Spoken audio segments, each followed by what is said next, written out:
지난 주말에는 이 친지분께서 돌아가셔갖고 이 장례와 함께 이 사무제까지 모두 치르느라 영상을 올리지 못했습니다.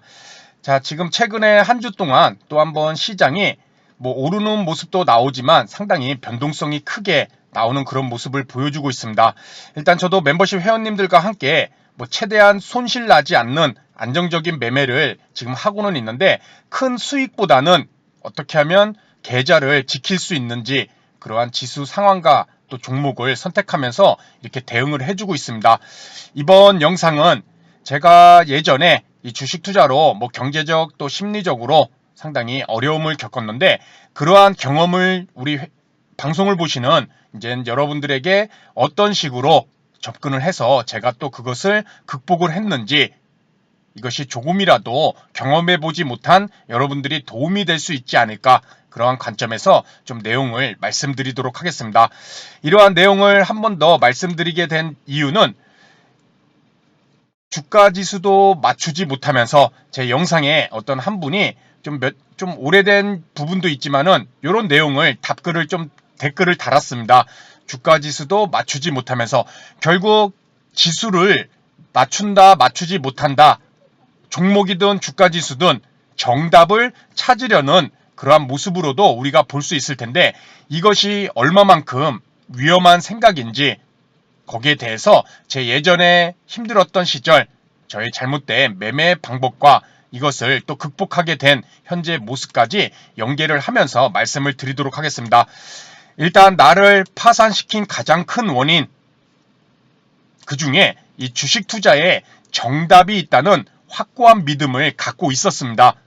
예전에 한창 매매를 했을 때 이렇게 공부를 하면 할수록 정답이 보이는 듯 했고 이런 나의 판단이 곧 정답이 될 수 있다는 강한 확신이 있었습니다.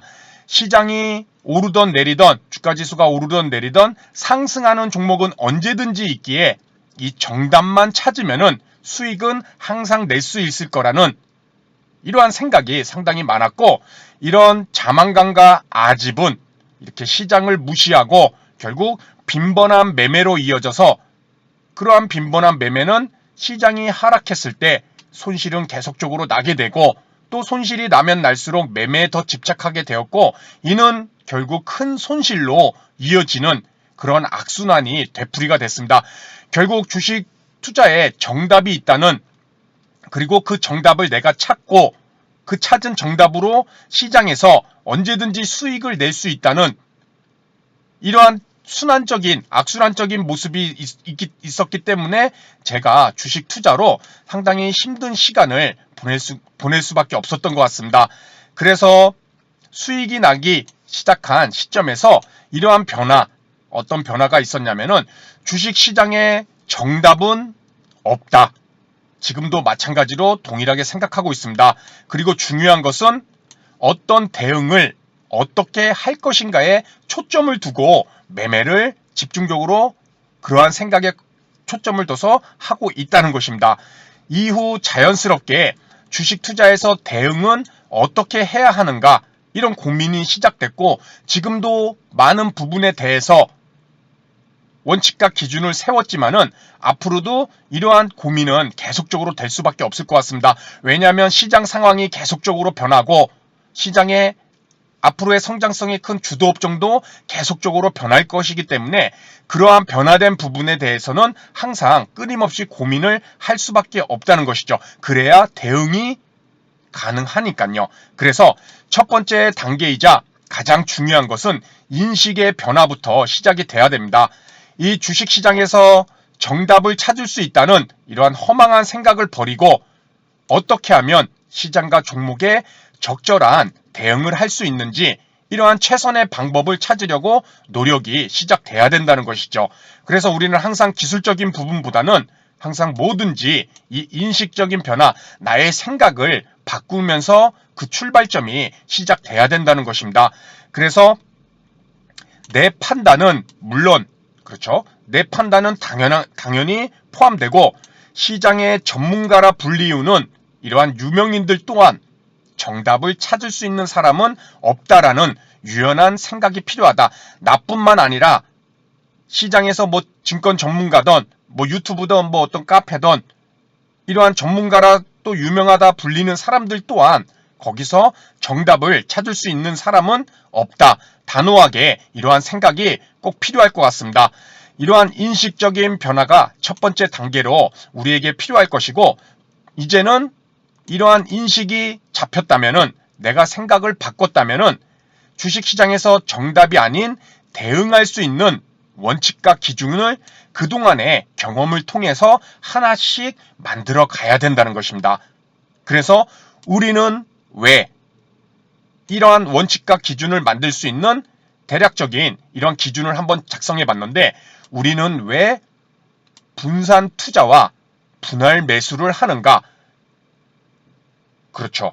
그것은 바로 시장에서 정답은 없고 내가 어떻게 하면 손실을 최소화하고 수익을 올릴 수 있는지 위험 관리도 하면서 수익을 얻기 위해서는 우리는 분산 투자와 분할 매수를 한다는 것이죠. 결국 대응을 하기 위해서 분산 투자와 분할 매수를 한다는 것입니다. 저 같은 경우도 지금 보유 종목 수가 10종목입니다. 많죠. 분산 투자를 하고 있다는 것이겠죠. 왜? 지금 시장 상황에서 내가 매수한 한두 종목이 반드시 정답에 의해서 오를 것이라는 생각은 전혀 하지 않고 있고, 이렇게 여러 종목, 그래도 좋다고 생각하는 여러 종목을 매수를 해놓고 여기서 이젠 대응을 하는 것이죠. 어떻게? 떨어지는 종목은 빨리 손실을 최소해서 손절, 잘라버리고, 수익이 나는 종목은 지속적으로 홀딩해서 수익을 키우고, 이것이 바로 대응이라는 것이겠죠. 그렇죠. 정답이 아닌 이런 대응, 분산 투자와 분할 매수를 통해서 대응을 하는 것이다. 분할 매수 또한 내가 특정 종목을, 매수하려는 종목을 진입을 했을 때 한 번에 진입을 할 것인가, 아니면 여러 번에 걸쳐서 대응을 하면서 진입을 할 것인가, 이것도 마찬가지로 우리가 대응을 하기 위한 어떻게 보면 하나의 방법이 될 수 있다는 것입니다. 자, 그리고 우리는 왜 주가지수와 종목의 차트를 중요하게 보는가? 이것도 대응을 하기 위해서죠. 주가지수와 종목의 차트, 지금 보시는 화면은 코스피 일봉 차트인데, 여기에도 이렇게 라인을 상당히 많이 그려놨습니다. 항상 멤버십 회원님들하고 장이 끝나면은 매일매일 체크를 하는데, 이런 저항대, 그렇죠? 이런 저항대, 이런 지지대, 이런 추세의 저항 라인이 왜 이렇게 맞고 떨어지는가? 우리는 이렇게 차트를 주가지수뿐만 아니라 또 종목도 한번 보겠습니다. 뭐 한국조선해양 작년 5월에 16만원 고점 찍고 7만 6천, 7만 7천원, 거의 50%가 빠졌죠. 이런 추세는 우리가 차트를 왜 중요하게 보는가? 돌아가서 이때쯤부터 주가가 밀리기 시작했을 때 21 이평선을 저항이 되면서 쭉쭉쭉 밀려버리는 이런 하락 추세를 만들고, 라인대 상단 라인을 연결했더니 머리를 맞고 다시 밀리고, 또 머리를 맞고 밀리고, 또 머리를 맞고 밀리고, 이런 추세를 보는 것 또한 우리가 대응을 하기 위해서 이런 차트적인 부분을 본다는 것이겠죠. 그렇죠? 그래서 우리는 왜 대응을 하기 위해서는 주가지수와 종목의 차트를 중요하게 보는가? 지금 말씀드리는 것은 우리 여러분들이 대응이라는, 주식 투자에서 대응이라는 것을 할 수 있기 위한 원칙과 기준을 어떤 기준으로 나가야 되는 건가? 그런 큰 틀을 말씀을 드리고 있습니다. 세 번째, 우리는 왜 시장과 종목을 움직일 수 있는 이 메이저의 수급을 지속적으로 체크해야 되는가? 매일매일, 그리고 하루가 끝나고 나서도 우리는 시장에서 외국인과 기관의 이런 매매 동향을 매일매일 체크를 하고 있습니다. 그것 또한 내가 정답을 찾으려는 것이 아니라 하루하루 대응을 어떻게 할 것인가에 방법을 찾기 위해서 우리는 수급을 체크를 하고 있다는 것이겠죠. 네 번째, 우리는 왜 끊임없이 쏟아지는 다양한 뉴스를 읽고 시장에 접목하려 하는가? 어제만 하더라도 주가지수가 확 밀렸을 때 러시아의 우크라이나 원전 공격 소식, 그렇죠? 그런 소식, 다양한 뉴스로 인해서 시장과 내 종목에 어떤 변화를 주는지, 변동성을 주는지, 거기에 대응을 하기 위해서 또 우리는 끊임없이 새로운 소식을 접하고 이것을 시장과 종목에 접목하려는 그러한 대응하려는 자세가 반드시 필요하다는 것입니다.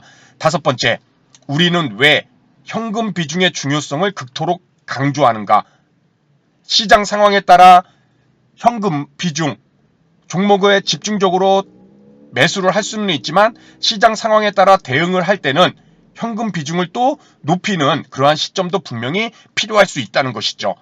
그렇죠? 그래서 지금 말씀드린 부분이 나를 가장 파산시킨 가장 큰 원인 중 주식 투자에 정답이 있다는 확고한 믿음, 이런 자만감과 아집은 시장을 무시하고 항상 수익을 낼 수 있다는 그러한 정답을 찾으려는 모습 속에서 손실이 저 같은 경우는 매우 커졌습니다.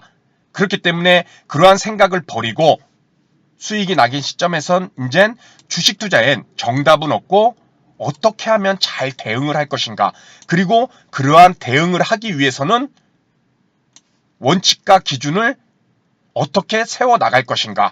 그렇죠. 인식의 변화는 첫 번째 단계로 매우 출발점이 되는 것이고, 그 다음에 대응을 잘하기 위해서는 이러한 내용들에 통해서 원칙과 기준을 만들어가서 거기에 의거해서 실제 매매로 이어지는 것, 그것이 우리가 시장에서 대응을 하는 우리 개인 투자자분들이 할 수 있는 최선의 방법이 아닌가, 이런 생각을 해봅니다.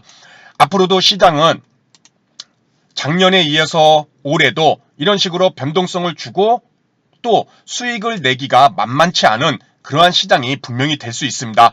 유연한 생각을 갖지 못한다면은 자칫 우리가 한번 종목에 물려서, 고점에 물려서 뭐 40% 50% 손실 나는 것도 언제든지 나타날 수가 있는 그러한 시장의 모습으로도 우리가 볼 수가 있습니다. 그만큼 어려운 시장이기 때문에 우리가 지금 오늘 말씀드린 이 내용, 저도 이 부분이 저에게는 가장 손실을 주고 힘든 시간을 갖게 만든 그러한 중요한 이유, 잘못된 생각의 하나일 수 있는 그러한 부분에 대해서 말씀을 드렸습니다. 우리 여러분들도 오늘 제가 미리 이미 경험했고 그러한 것들을 어느 정도 극복을 하게 된 그러한 내용에 대해서 말씀을 드렸는데, 오늘 내용을 단순하게 그냥 보시지 마시고 한번 영상을 끄고 지금까지 매매했던 부분을 스스로 생각을 하시면서 오늘 말씀드린 내용이 어떻게 나에게 적용을 할 수 있는지 그 부분까지 꼭 생각을 한번 해보시기 바랍니다. 그래서 오늘 내용은 여기서 마치도록 하고요. 다음 시간에도 더 좋은 내용으로 인사를 드리도록 하겠습니다. 감사합니다.